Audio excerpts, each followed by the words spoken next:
လုံးမင်္ဂလာပါဒီနေ့ပြောပြသွားမယ့်အကြောင်းအရာလေးကတော့ကျွန်တော်တို့ဘာလို့ဒီလိုမျိုးခံစားနေရလဲကျွန်တော်အခုဘာလို့ဒီလိုခံစားနေရလဲဆိုတော့ဖြစ်တယ်ကျွန်တော်ကလေတော့ကနေလို့ထိုင်လို့မကောင်းတော့ဘာလို့ဖြစ်လဲဆိုတော့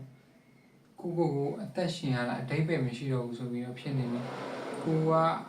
သူအပြင်ဘက်ကလူတွေကိုလည်းဘာစကားပြောလို့ပြောရမှမသိတော့ဘူးဖြစ်နေပြီစကားပြောရတာရောအသက်ရှင်ရတာရောဘာမှအဓိပ္ပာယ်မရှိတော့ဘူးကိုကဘာလုပ်လို့လုပ်ရမှမသိတော့ဘူးစကားပြောမယ်ဆိုလည်းဘာစကားပြောလို့ပြောရမှမသိတော့ဘူးဘာလို့လဲဆိုတော့လေကိုအရင်ကကြုံခဲ့တဲ့အရာတွေကကိုကို stifle ဖြစ်စေတယ်ကွာကိုကတော့ social anxiety ဝင်နေပြီအခုဆိုရင်လူတယောက်ယောက်ကိုမြင်ပြီးဆိုတာနဲ့ကြောက်စိတ်တွေဝင်နေပြီလူနဲ့စကားပြောရမှာကိုကြောက်နေပြီ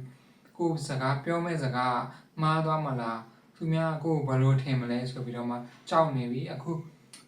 ပြင်းတော့သွားမတိုက်ဘူးသွားမတိုက်တော့ကိုယ့်ရဲ့အာပုံနဲ့တော့လည်းသူတို့ရနေပြီလားဆိုပြီးတော့မှသူတို့ရဲ့ထင်တာကိုပဲဂရုစိုက်မိနေပြီအဲ့လိုမျိုးဖြစ်နေတာကွာကျွန်တော်ကမှားနေတာဟုတ်တယ်တကယ်တော့ကိုဘဝဟုတ်တယ်ကိုလှုပ်ချင်တာလှုပ်လို့ရတယ်ကိုဘဝကိုတကယ်လှုပ်ချင်တဲ့အရာကိုပဲစဉ်းစားရမယ်ကိုကဘာကိုစိတ်ဝင်စားလဲအဲ့ဒီစိတ်ဝင်စားတဲ့အကြောင်းအရာကိုပဲစဉ်းစားပြီးတော့ကိုတကယ်ပျော်တဲ့အရာကိုပဲလုပ်ရမှာကိုမပျော်ဘဲနဲ့ကွာကိုပျော်တယ်ဆိုပြီးတော့မှလုံးဝလေကိုရဲ့ဖြစ်နေတဲ့ခံစားချက်တွေကိုအတွင်းထဲဖိသိမ့်ပြီးတော့အပြင်ပိုင်းမှာရှိတဲ့ပျော်ရွှင်မှုတွေကိုပဲတွားကြည့်နေပြီဆိုရင်အဲ့ဒီပျော်ရွှင်မှုကလေအမြဲတမ်းအတွက်ရမှာမဟုတ်ဘူးအဲ့ဒါခဏတာအတွက်ပျော်ရွှင်မှုပဲဟုတ်တယ်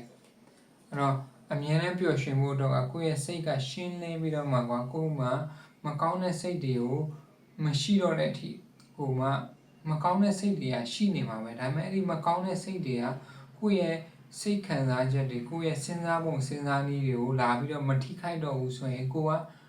တကယ်ပျော်နိုင်တဲ့လူဖြစ်သွားပြီအဲ့လိုမဟုတ်ဘဲနဲ့ကိုယ့်ရဲ့မကောင်းတဲ့စိတ်တွေကပဲကိုယ်တည်းကိုဝင်နေပြီဆိုရင်တော့ကိုကတခြားအရာတွေကိုစဉ်းစားပြီးတော့မှကိုလှုပ်ထားတာပေါ့အာယုံလွဲထားတဲ့လိုမျိုးဖြစ်နေပြီဆိုရင်တော့ကိုကခဏအတွက်ပဲပျော်သွားမယ်ပြီးရင်ပြန်ပြီးစိတ်ညစ်တဲ့ခံစားချက်ဒီစိတ်ညစ်တဲ့အခြေအနေမှာပဲကိုကပြန်ရှိနေမှာဟုတ်တယ်အဲဒါကြောင့်မလို့ကိုစိတ်ခံစားချက်ကောင်းမှုအတွက်ကိုရဲ့အတိတ်မှာဖြစ်ခဲ့တဲ့အရာတွေကိုကိုကလက်ခံနိုင်မှာဖြစ်မယ်အဲ့လိုမျိုးလက်ခံနိုင်ပြီကိုကစကားကောင်းပြောနိုင်ပြီဆိုမှပဲကိုရဲ့တကယ်အဓိပ္ပာယ်ရှိတဲ့အရာတွေကိုလုပ်နိုင်မယ်ကိုဘဝကတကယ်အဓိပ္ပာယ်ရှိလာတာမျိုးဖြစ်လာမယ်ကျွန်တော်အခုဖြစ်နေတာကအဲ့ဒီဟာပဲလူတွေကိုကြောက်နေတယ်အရင်ကဖြစ်ခဲ့တဲ့အရာတွေကိုပဲပြန်စဉ်းစားမိပြီးတော့စိတ်ညစ်ခံနေတာမျိုးဟုတ်တယ်အဲ့လိုမျိုးရှိလာပြီဆိုကြတဲ့ကိုကစိတ်ခံစားချက်တွေကိုပြန်ကောင်းအောင်လုပ်နိုင်မှာဖြစ်မယ်အဲ့လိုမျိုးလည်းကိုဘဝကြီးစိတ်ပြက်စရာကြီးပဲဖြစ်နေနိုင်မယ်နော်